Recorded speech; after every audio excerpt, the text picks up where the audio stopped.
Hey everyone, so I wanted to talk about winter weight gain. Always easy to advise, but sometimes hard to take into account those things that cause us to gain weight and then to fix those things. So it's not just because it's cold in the winter and it's dark. I mean, we have people in California, in Florida, that also gain weight in the winter time. So one of the problems, I think, is that as the daylight starts to shorten and it becomes a little bit colder than what you're used to, the body starts to figure out it's either time to go to sleep or time to hibernate.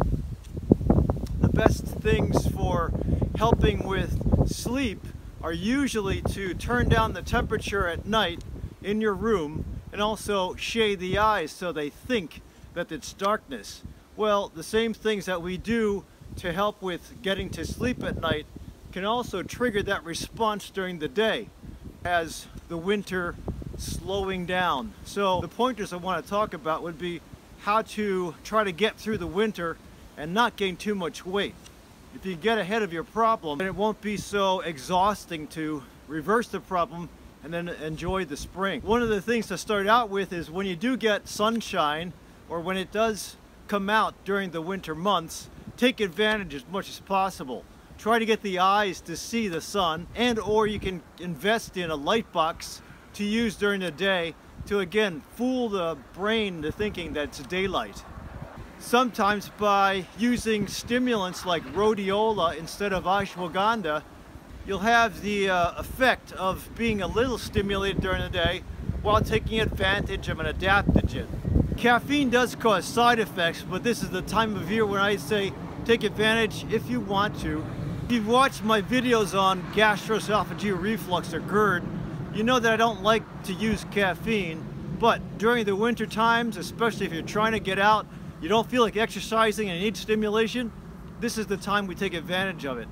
I would not invest in energy drinks. I try to take advantage of just plain old caffeine, black coffee if you can.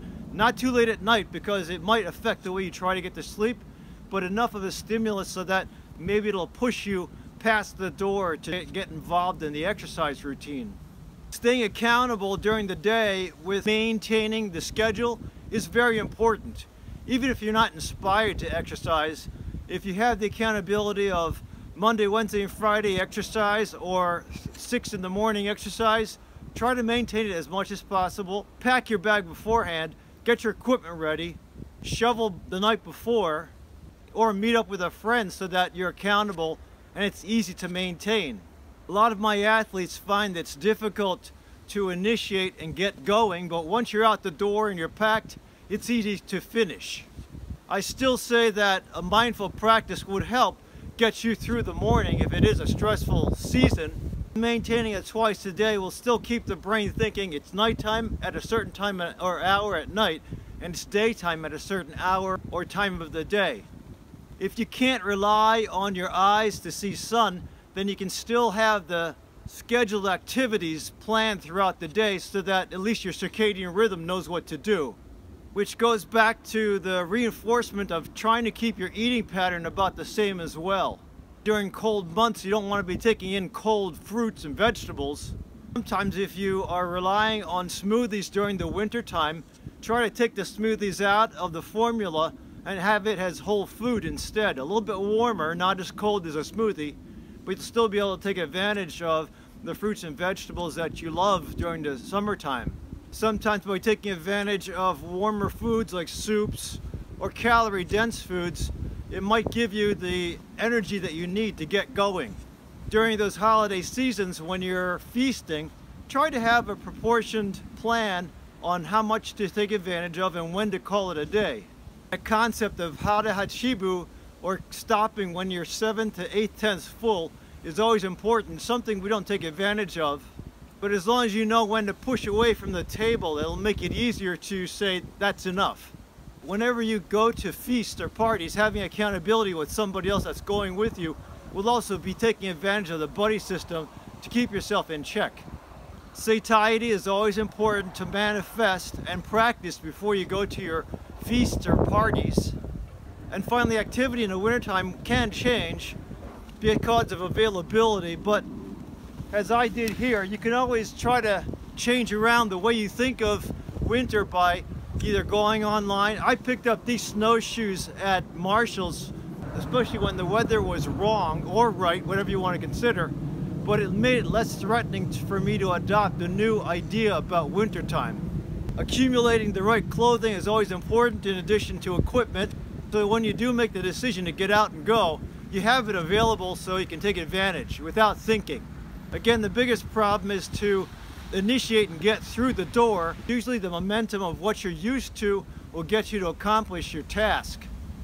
When I give my patients homework before their next visit, I usually ask them to put together a diet diary, 2 weeks worth, and that alone, when you're jotting things down, makes you very accountable and makes it easy to say, I have to stay healthy before my next visit. Having your time period of winter months planned out over the course of a calendar 3 months makes it easy to see where you're supposed to get to. Investing in having a calendar so you can start counting down the days and seeing what you have accomplished during the week, during the month, and during the season will make it easy to see that there's an end point and you have some goals and you can keep to goal by staying at task and finishing your plan, not end up with too much weight. You can always just postpone and wait till the end of the season, but it's much harder to get rid of weight and bad habits than it is to stay ahead of the game and invest very little effort. It just takes some planning, which sometimes most people aren't enthusiastic about, but if you just spend a little bit of energy to do that before the season, it'll make it a much better season so you can launch into the springtime and summertime and tackle more obstacles coming your way. Hopefully this has been helpful. Don't forget to give me a thumbs up as I try to thaw out my lips. Subscribe to me for weekly words of wisdom. It is freezing.